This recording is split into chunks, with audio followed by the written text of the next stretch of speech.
everybody, episode 882 of the podcast in Assuming America, the Outdoor Sports Podcast. It is Friday, January 5th, 2024, people. Yes, I'm going to trip over that at some point. I hope everybody's doing well. Hope everybody's having a great day. Hope everybody is ready for the FFE, the Fun Friday edition of the Torres Sports Podcast. Here's what you need to know about today's show. We're going to open. Not sure if you heard, but a national championship game will be played on Monday. Michigan, Washington, Big Ten versus future Big Ten. Jim Harbaugh, Kalen DeBoer, you get the point. We're going to break it all down, and I'm going to give you my official pick. From there, two interesting portal notes from the week. Ole Miss star Quinshon Judkins hit the portal. I think this is NIL related. I give you my little, my half-baked, my conspiracy theory on that one. Also, Ohio State.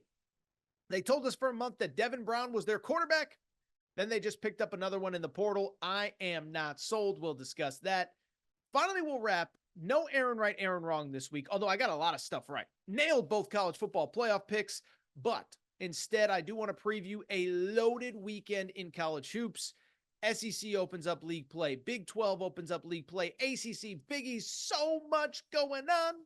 We got a lot to discuss. We got a lot to break down, and we got no more time to waste. So with that said, let's not waste any more time, and let's get to the topic of the day. Topic of the day here on this Friday. Well, got some good news and some bad news. I'll do bad news first. Bad news is, people, we only got one FBS football game from now until August.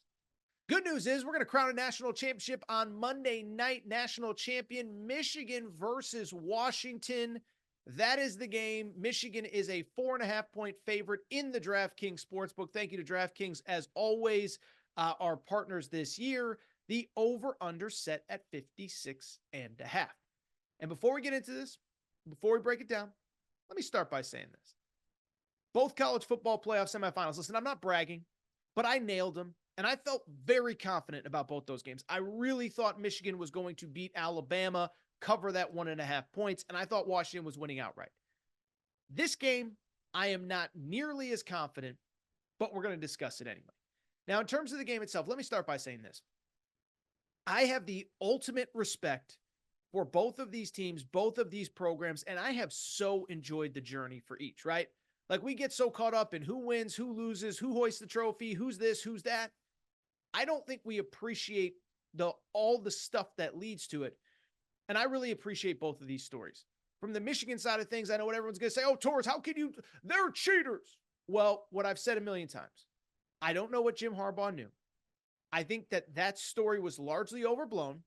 But even if you think Jim Harbaugh was involved, whatever. The players did not know. And I've said this since August. This is the most resilient group of players that I have ever seen. For the last 2 years, Jim Harbaugh has interviewed for NFL jobs in the offseason. 2 years ago, when they won the Big Ten for the first time, and he came back after interviewing on National Signing Day, I said, he lost the locker room. They're going to be so mad. Then they end up going undefeated, winning the Big Ten for a second straight year and going to the college football playoff. Last year, interviews again. This year, suspended the first 3 games of the season. Team doesn't miss a beat. Go through a national scandal where they are a talking point for 2 straight weeks. Don't miss a beat. Jim Harbaugh suspended final 3 games of the regular season. Don't miss a beat. So you can dislike Michigan. You can dislike Jim Harbaugh, but I think you have to respect the guys in the locker room. And then from the Washington side of things, I'll just say this. I already think Kalen DeBoer is like a top 3 coach in this sport. I mean, he worked Oregon in that Pac-12 championship game like a speed bag. And I'm just so impressed by this Washington program. He always has his team prepared, always ready to go. They never beat themselves until the final minute of that Texas game. And so I love their story. I love Michigan's story. And I think this game is a fascinating clash of 2 styles. And more specifically, I'll be blunt. I think both of these teams are built to exploit the other team's weakness, or at least something that they haven't seen this year. When I think about Washington versus Michigan, okay, I think about this. Michigan has not seen anything close to this passing attack all season long. In theory, that's advantage Washington, right? Just think about Michigan. They're a great team, 14-0, playing for a national championship. But think about the teams that they've beaten that are really good. Penn State. Don't think James Franklin knows that the forward pass has yet been invented. Michigan ran straight at him for 2 straight quarters and won that game. Ohio State. Michigan beats them. They immediately run off their quarterback. We'll talk about that later in the show because Ohio State got another quarterback. And then Alabama. Jalen Milroe's great, but he's not an elite quarterback, and the wide receiver core is not elite at all. And so I look at this matchup and I say they have not faced anything close to Michael Penix. Now, the wide receiver core, you could argue Ohio State's is about as good, but Ohio State didn't have 1/100th the quarterback that Washington does in Michael Penix. And so how does Michigan prepare for something that they have not seen this entire year? From the Washington side of things, it's the opposite. How do you beat Washington? Now, admittedly, everyone all year has tried to do this unsuccessfully. But the way you try to beat Washington is to run the football, beat them up at the line of scrimmage, and make Michael Penix sit on the bench.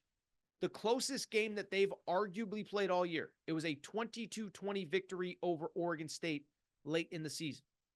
Now, admittedly, in that game, it was a driving rainstorm.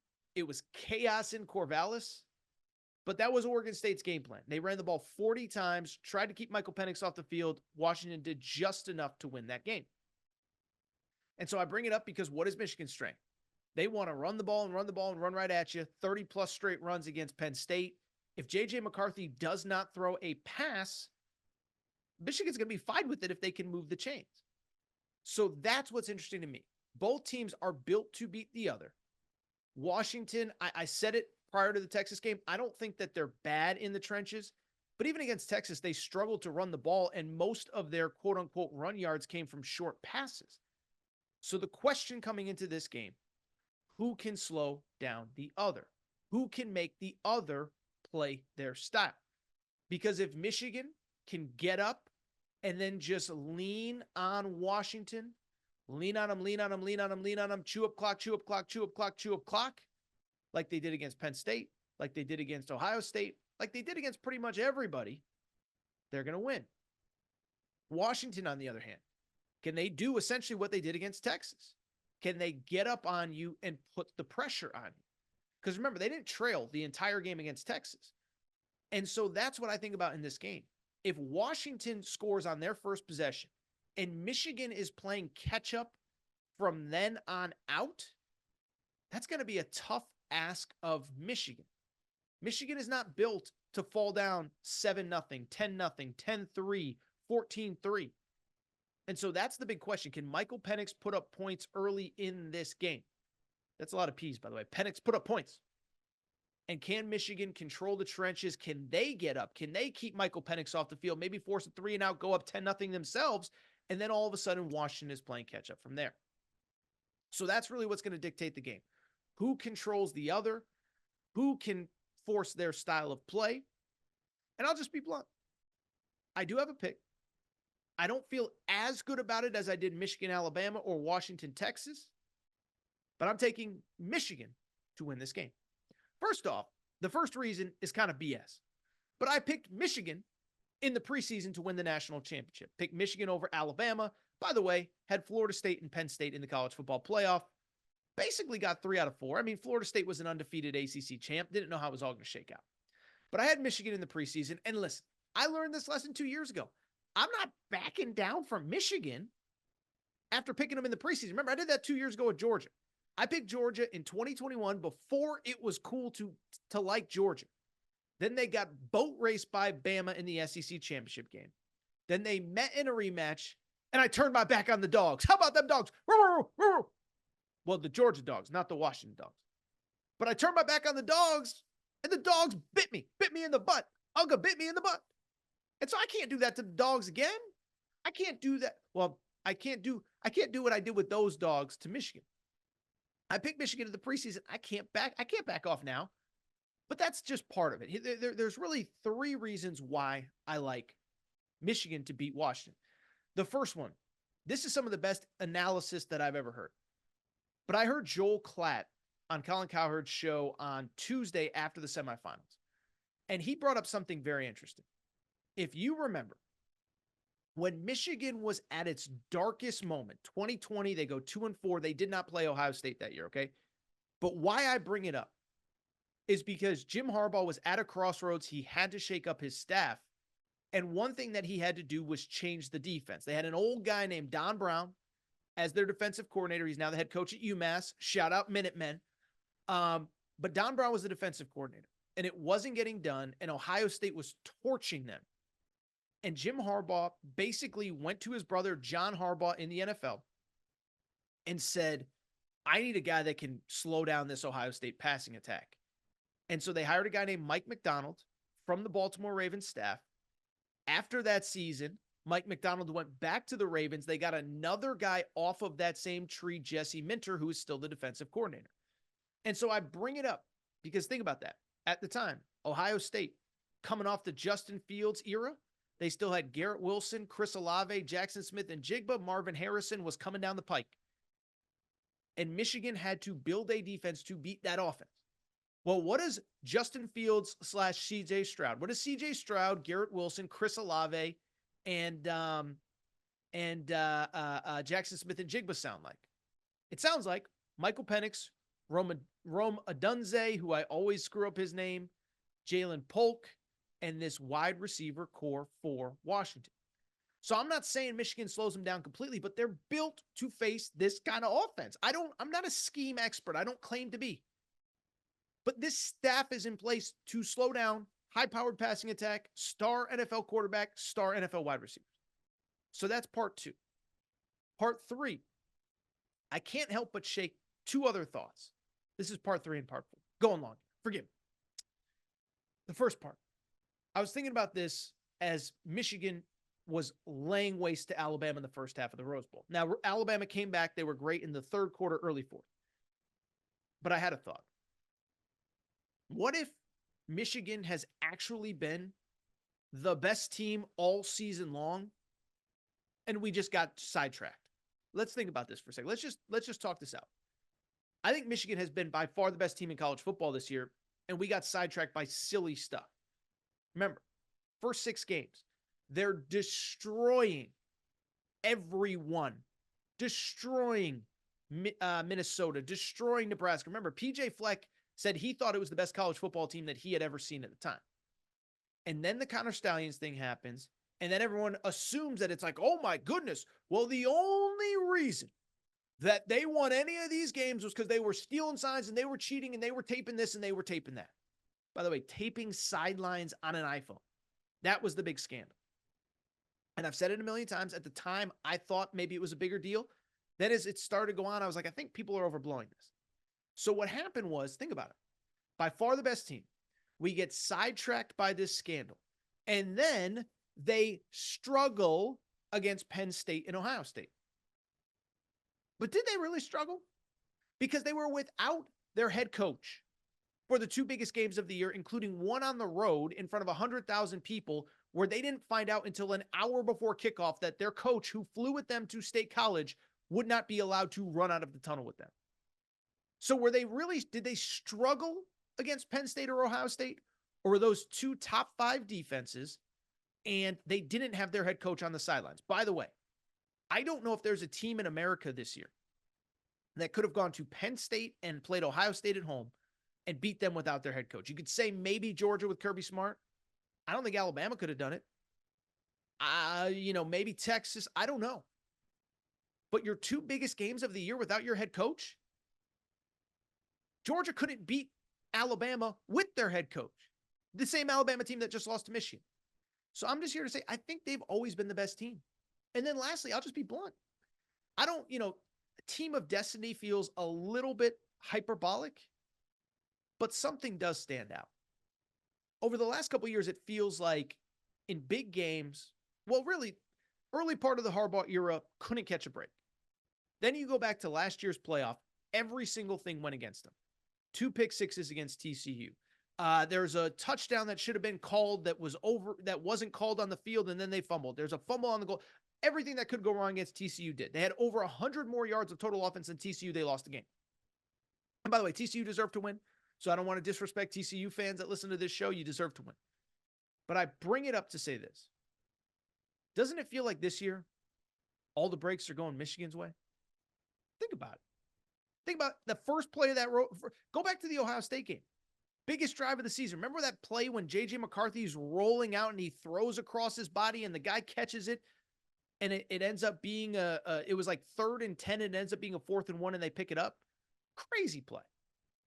Rose Bowl against Alabama. You all watch. What was the first play of the game? J.J. McCarthy interception. Overturned. J.J. McCarthy had that crazy throw where it was the toss back to J.J. McCarthy. He throws it deep off 1 foot. Completion. Had to convert a 4th down to keep the season alive. They do that. So I just go on and on down the list. It feels like every single break this season is going their way. And so in the end, give me a final score of Michigan 27, Washington 21. Michigan controls the clock. Washington has a few big plays. Michigan is your national champion. And my best bet is Michigan -4.5. That's my pick. Michigan 27, Washington 21. And yes, part of it is because I picked Michigan to win the national championship in the preseason. All right, this is what I'm going to do. Take a quick break, come back. When we come back, switch gears. Interesting portal stuff.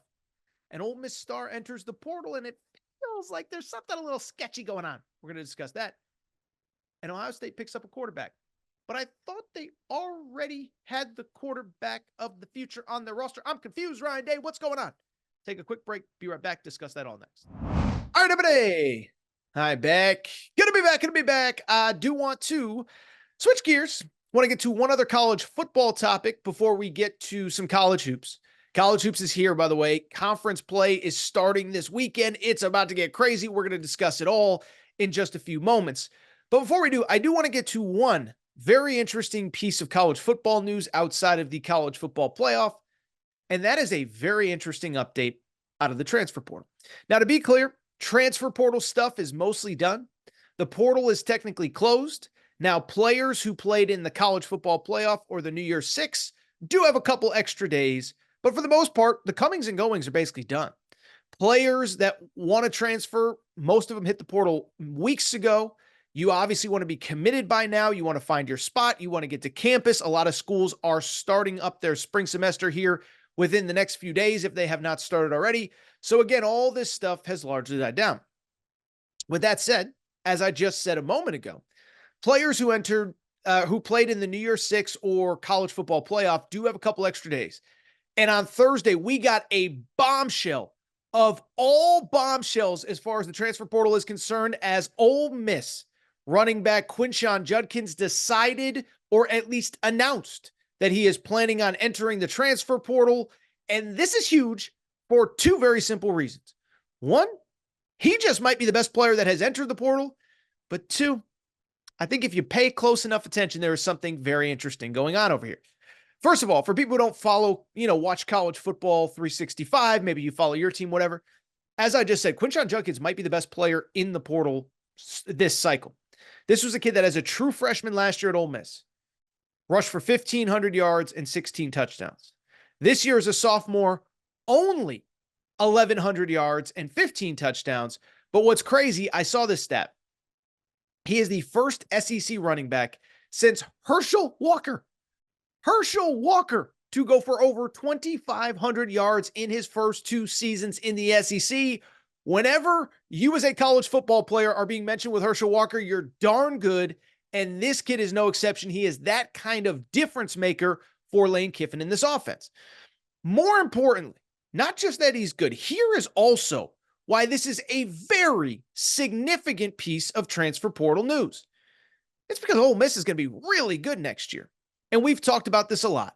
But you look at the fact that this is a team that just won 11 games this season, if you include the Peach Bowl, 10 in the regular season.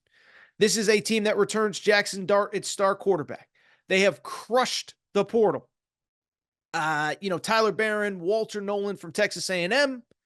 Oh, by the way, Trey Harris, their star wide receiver, is coming back. This is a team, I'm not kidding you. I am starting to put together the preseason way too early top 25. This is a definitive top 10 team on paper, especially with Quinshon Judkins. So the question becomes, why would he leave? You're really good. You're really talented. Your team is about to be really good next year. Well, I'll be blunt. There's one reason and one reason only that I can think of that I believe that he has at least floated, whispers, mentioned that he plans on entering the transfer portal. I think he's trying to get some more NIL money. This is essentially, I don't know if it's the first one, but this is essentially an NFL contract holdout I think we're seeing in real time. And I think this kid wants more money from Ole Miss. And I'll be blunt, I don't blame him. This is the new world of college football. We have to accept it. The question now becomes, Torres, why are you so confident? How are you just going to besmirch a kid's name and just assume that he wants money? Well, it's very simple. There's a bunch of reasons why. Think about just the logic, the timing, everything that went into this portal decision. One, why do most guys leave? Most guys leave for one of two reasons. The first one, they just ain't playing that much. Well, you can't say a kid that had 271 yards rushing, or 270 carries this year, by far the most on a team, on a 10-win team. You can't say it's about role. Lane Kiffin feeds him the ball, and he delivers for Lane Kiffin, okay? Two, you can't say the team's not good. We just expressed it here a moment ago. There's no major changes, so you look at the players who entered the portal. Either their role was going to be diminished, like a Kyle McCord at Ohio State, a Dylan Gabriel at Oklahoma, or you're not getting any playing time like all the guys that entered from Alabama over the last couple of days, whatever. There are teams and there are players that have left because their teams are struggling, all the guys at Florida, or there's been a coaching change, Texas A&M, whatever. None of that applies for Quinshon Judkins. Beyond that, let me ask you a simple question. If this kid really had no interest in playing at Ole Miss, why did he wait a month to enter the portal? More importantly, why did he play in the bowl game? You're a running back. We all know body blows, touches, carries, hits. You're trying to avoid them if you're a star. So if he wasn't happy, if he didn't want to be there, this is a move that you would have made a month ago. You don't wait until January 4th and play in a bowl game. It doesn't make sense. It doesn't add up. And the only thing I can think of is it's not only NIL, but it's a very specific situation in Ole Miss. Because think about, what has the headline been at Ole Miss this offseason?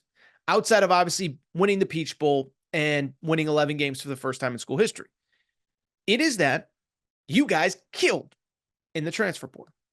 Specifically, defensive lineman Walter Nolan from Texas A&M, Tyler Barron from Tennessee.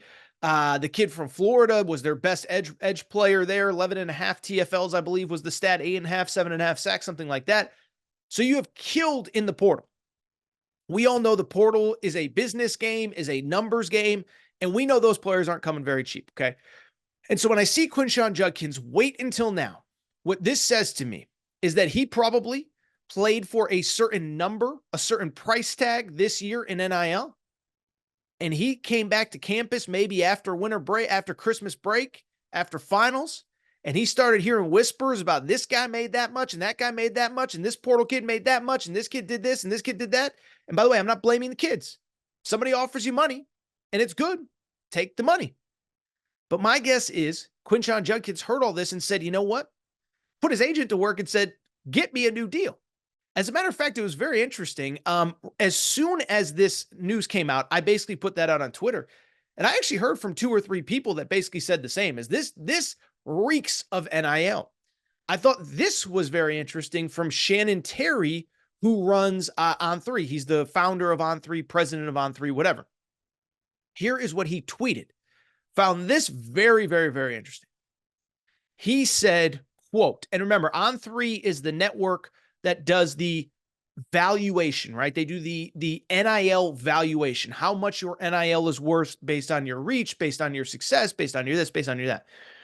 Here is what Shannon Terry said. Shannon Terry said, Judkins has an On3 NIL valuation of $535K, $535,000. I suspect he is asking for 2 to 3 times his value. Even in this climate, it's hard to see a running back command $1 million deal. Decisions for all of those involved. And so listen, I think Torres is barking up the right tree with this NIL stuff because, you know, keep in mind, On3, I think, has been a leader in the NIL space. They host NIL symposiums. They talk to all these players, all these recruits, all this whatever. They're probably as plugged into the NIL space and what is going on there as any outlet in college sports. So when the CEO says, this is your valuation, you're probably asking for 2 to 3 times this much, that's interesting. It's also interesting because I had other people reach out and say the same thing. He's a running back. This might be no different than the NFL. What Saquon Barkley went through last summer, he's probably going through it as well. He's probably sitting there saying, you're offering all these transfers this much money and you're only offering me this? What the heck? But then Ole Miss is like, we can't pay you X. You're a running back. We'll pay you Y. We can't pay you X. So I just think this is very interesting. This to me feels like a negotiating play. Now, if you're an Ole Miss fan, I'll add this. And I think this is very important. Everybody's sitting there saying, well, I mean, he entered the transfer portal. As of about 7 o'clock Pacific, 7 o'clock Eastern time, he has not entered the portal. He's just announced he's leaving. This to me feels very, very, very much like he doesn't want to leave, but he's putting his agents to work. He's going to squeeze every last dollar out of Ole Miss. And again, I hate to say it, but it is probably the right decision on his part. Get that money, man. You were the star of an 11-win team. These other guys coming in, they don't get the whatever. You get the point. I just think it's worth noting. All right, there is one other piece of transfer portal news that I do want to get to before we switch gears to college hoops. That is that Ohio State apparently has another quarterback. Now, this is not surprising, but on Thursday night, right as we got set to record, Will Howard, Kansas State's quarterback, did commit to the Buckeyes. This is not surprising. They've been sort of flirting with him for a little bit, and it really seemed to ramp up after the Cotton Bowl. But I'll be honest, not totally sure what Ohio State is trying to accomplish at the quarterback position. And listen, this isn't going to be another anti-Ryan Day. I think he's the worst coach in the world. That's not what this is about. But you know me, you know this show, you know that when I truly believe something in my heart, I cannot hide it. I cannot deny it. You know, there's a lot of shows out there that they won't tell you how they really feel. I'm going to tell you how I really feel. And I don't really know what Ryan Day is doing right now. And I do wonder if there is an ulterior motive to bringing in Will Howard. So, who is Will Howard first? For people who do not know, kid played at Kansas State the last couple of years. Really, good college quarterback. 2 years ago, Kansas State won the Big 12 title. That is worth noting. Obviously, they beat TCU. TCU still ends up going to the playoff, but credit to Kansas State. They beat TCU. They win the Big 12. They play the Sugar Bowl against Alabama. In that season, Will Howard threw for 15 touchdowns. This year, to his credit, Will Howard improved his stats, 24 touchdowns, 2,600 yards passing, 61% completion percentage. Here's the other reality about Will Howard, though. He was kind of sort of forced out at Kansas State.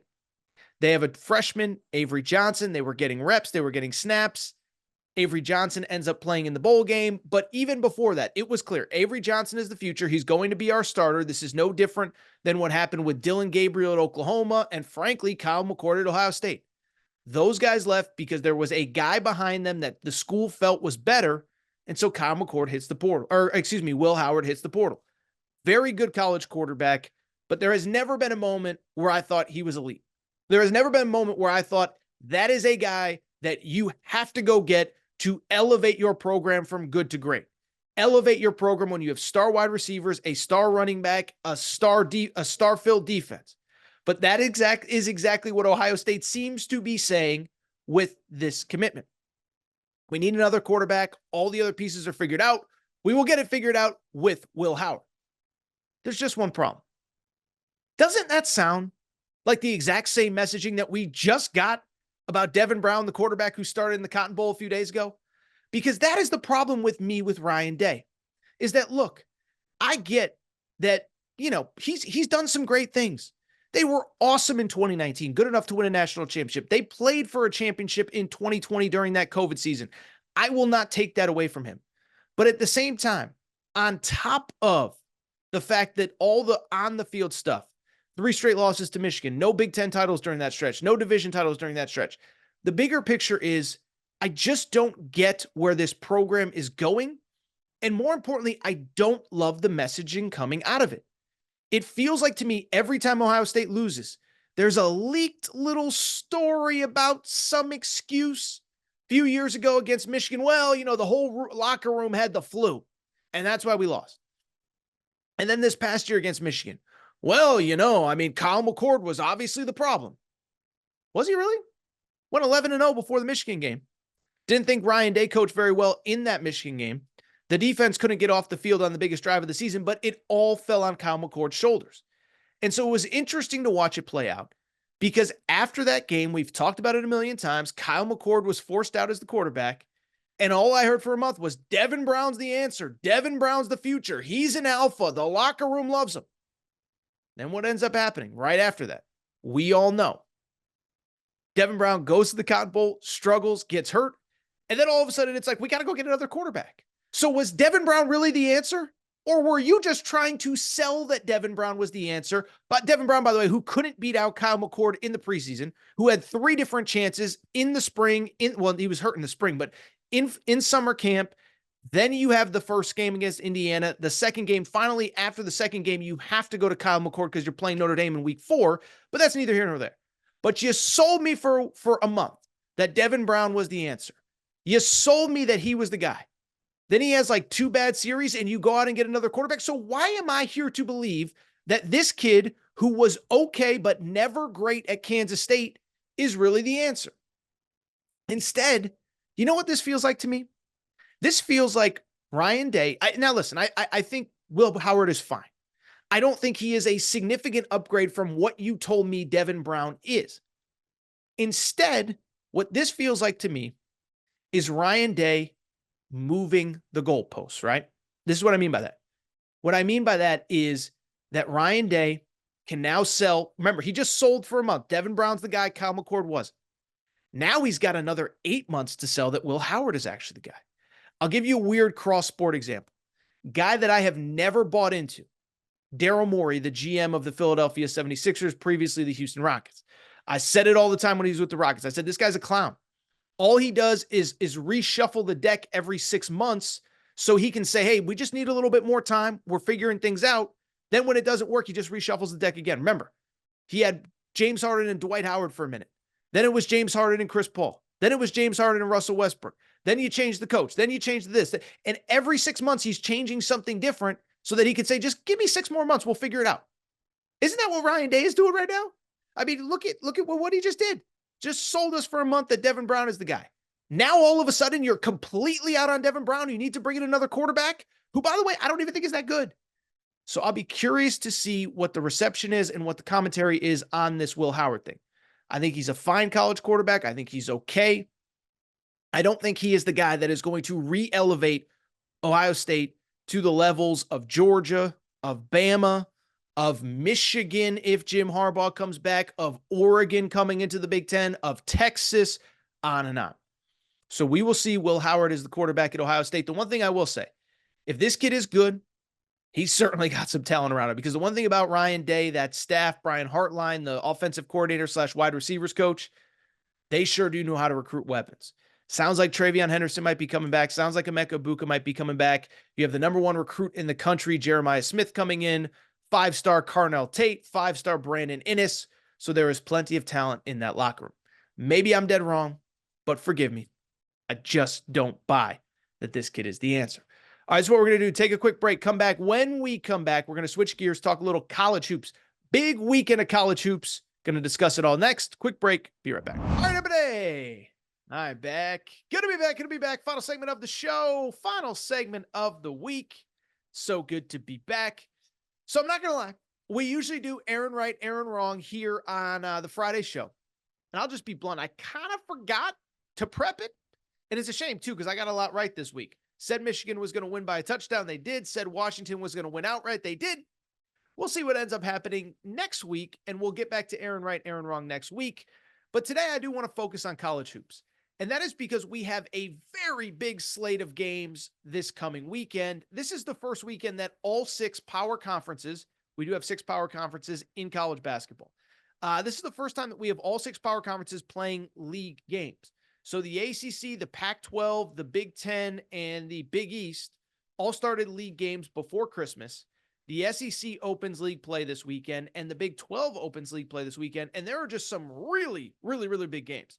And so what I want to do is I want to go ahead and break it all down now. I want to discuss just a monster schedule. So let's go ahead and dive in. Try to just keep it short, get to, a couple minutes on each of these games. Want to start actually Friday night. There's actually a pretty big doubleheader on FS1. The first game is UConn at Butler. Now, this is significant because UConn has struggled in the Big East over the last couple of years. And so it's just an interesting game from the UConn perspective. Don't want to spend too much time. Butler coming off a loss to St. John's. You want them to get back on track. They are 10-4 overall. They're a good team. But UConn opened their Big East slate at Seton Hall. They lost that game. Remember, last year they lost about 5 or 6 conference games on the road. And so this has been a thing for UConn. As great as UConn has been, they have struggled on the road. This is a game, if you're UConn, you want to win because you have to get some momentum away from Hartford and Storrs. So we'll see what happens in that one.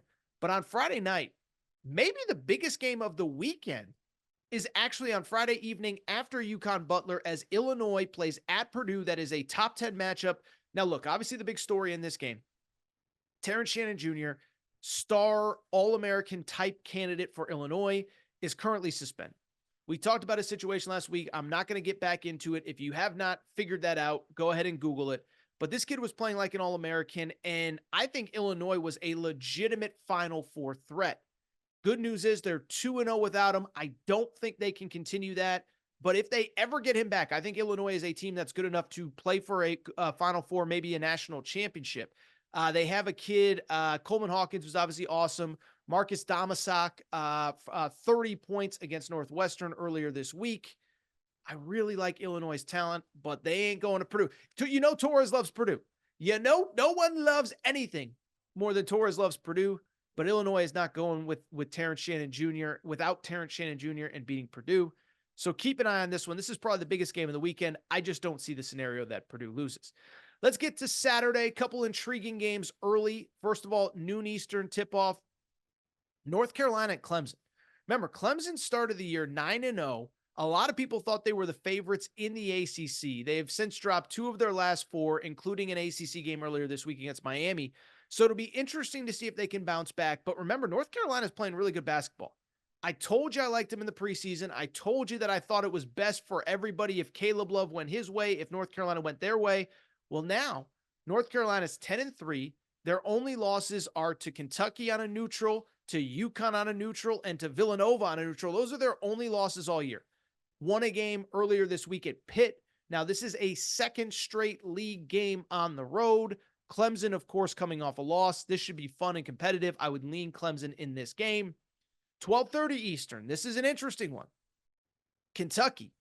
They played like 2 games in the last 3 weeks. It's insane how little Kentucky has played, but they open SEC play at Florida. Why this is notable? 2 reasons. One, this is Kentucky's first true road game. Now, I know they played Penn in Philadelphia, but that was in a big NBA arena. Kentucky had more fans there than Penn did, okay? But this is a true road environment. It is tough, especially for young players to adapt to those surroundings. And so we'll see how Kentucky handles themselves. We know they're more talented. We know they're really good. I'm a little lower on Florida than most. Everybody loves Todd Golden. He can do no wrong. He's the wonder boy. I haven't really seen it yet. Florida's 10-3, but this is a big game for them. Obviously, from their perspective, they need a big win to validate themselves. But Kentucky, you got to go on the road. Listen, you were awesome in out-of-conference play. We talked about you on Thursday's show when we talked about the NBA talent on this roster. But winning in the SEC on the road is a completely different deal. I still think Kentucky wins, but this is a challenge. If DraftKings has Kentucky as like a 6, 7, 8-point favorite, I would take Florida and the points. I do think Kentucky finds a way to win. Let's go to 2 o'clock Eastern. A couple very interesting games in the 2 o'clock Eastern window. First of all, how about my boy, Big Rick Energy, Rick Pitino and St. John's? They travel to Villanova. St. John's playing really good basketball. They just beat Butler. We talked about the Pitino-Hurley back and forth earlier this week, so that's been kind of a fun story. And Villanova, to their credit, they took all those weird losses early. They've won 4 straight, beat UCLA, who's not very good. Mick Cronin is not dealing with this season very well. And then Villanova, without their star Justin Moore, beat Xavier the other night at home. So I give them credit. St. John's going on the road. This is in the on-campus pavilion. I think it's going to be a tough game. I always lean the veteran team, especially at home. I probably lean Villanova here, but I think this is kind of an important game for Villanova. You want to prove you're in that upper tier of the Big East with Marquette, with UConn, maybe Creighton. This is a game you got to win, but I do lean Villanova. Keeping the party going. 2 p.m. Eastern is a loaded window. Another game that you need to keep an eye on. Auburn at Arkansas. So Auburn is quietly playing great basketball. I think they're a really good team. I don't think they'll win the SEC this year. Remember, they won it 2 years ago with Jabari Smith and Walker Kessler, but I think they can. They're super deep, really good freshman guard in Aiden Holloway. Janai Broom down low is a monster, good three-point shooting. They're big, they're athletic, they're whatever. But Bruce Pearl said the toughest place in the SEC to play is Bud Walton Arena, and that is where this game takes place. Arkansas coming off a nice win over UNC Wilmington. I know it's only Wilmington, but Wilmington went to Rupp Arena earlier this year and got a win. Arkansas has to get some momentum. This would be a great win for them to really ramp up league play. Auburn at Arkansas. Bruce Pearl seems concerned. I'm concerned if Bruce Pearl is concerned, so go ahead and give me the Hogs. Keeping it going, Providence at Creighton. That's just a bummer because of the fact that Providence lost Bryce Hopkins, their star player, to an ACL injury. Obviously, you lean Creighton there. Beyond that, how about this one? Interesting matchup. Nebraska at Wisconsin. That sounds like a football game that's going to end with a 10-7 final score. Nebraska is 12-2 right now. Fred Hoiberg, remember Fred Hoiberg? Could do no wrong at Iowa State, goes to the NBA, gets fired at one place, gets hired at another, gets fired there, ends up at Nebraska. People thought he was going to get fired at Nebraska. He's got him 12-2 overall. Wisconsin is 9-3. Wisconsin's playing some really good basketball right now. They destroyed Iowa the other night. Give me Wisconsin at home. I'll say this. The game, and this is going to sound weird, that I am maybe most intrigued by this weekend in college basketball. 6 o'clock Eastern, SEC Network. Ole Miss goes on the road to Tennessee. For people who have forgotten, remember who the Ole Miss basketball coach is? It's Chris freaking Beard, okay? And we've talked about it. Whatever you think about how things were handled at Texas, it was obviously not pretty. It was obviously not ideal. He had to be fired. But nobody can doubt this guy is an elite basketball coach. Ole Miss is 13-0 right now. Ole Miss is ranked number 22 in the country. And so whatever heat Ole Miss took for hiring this guy, it is paying dividends. They're 13-0. Now, they didn't play the toughest out-of-conference schedule. They do have a very nice win over Memphis. Tennessee, meanwhile, I think it's worth noting. We all sort of just gave up on Tennessee a few weeks ago. They lose 2 games in the Maui Invitational, and then they lose to North Carolina. Well, they lost to Purdue and Kansas in Maui, which was actually played in Honolulu, but that's neither here nor there. And then they have to fly home across country and then go to North Carolina. Ever since then, they've been playing really good basketball. They've bounced back with a couple nice wins.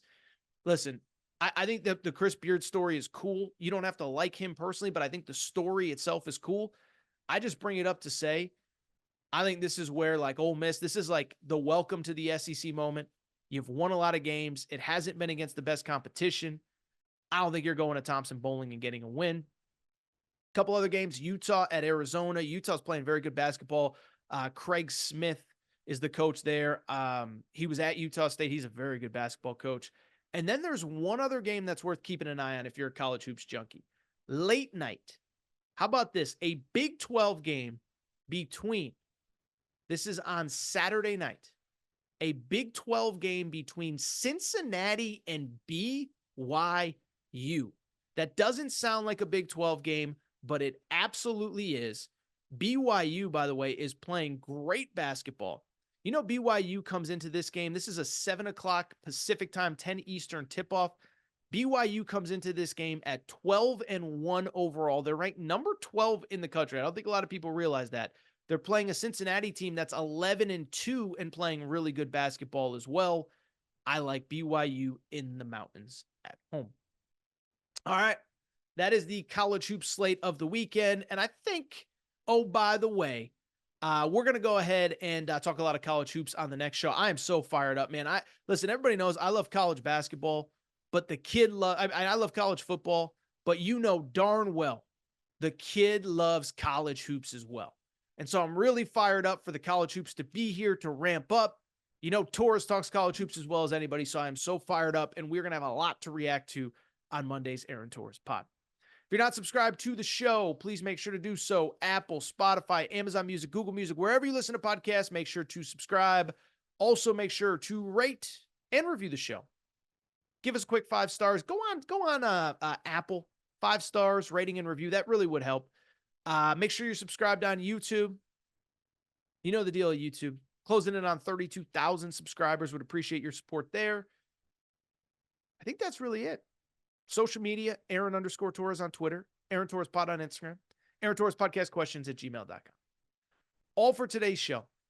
I'm going to get out of here. Shout out to Torrin Craig. Shout out to Rachel, who hates my voice. Shout out to JJ Redick, you F-head, unblock me, bro.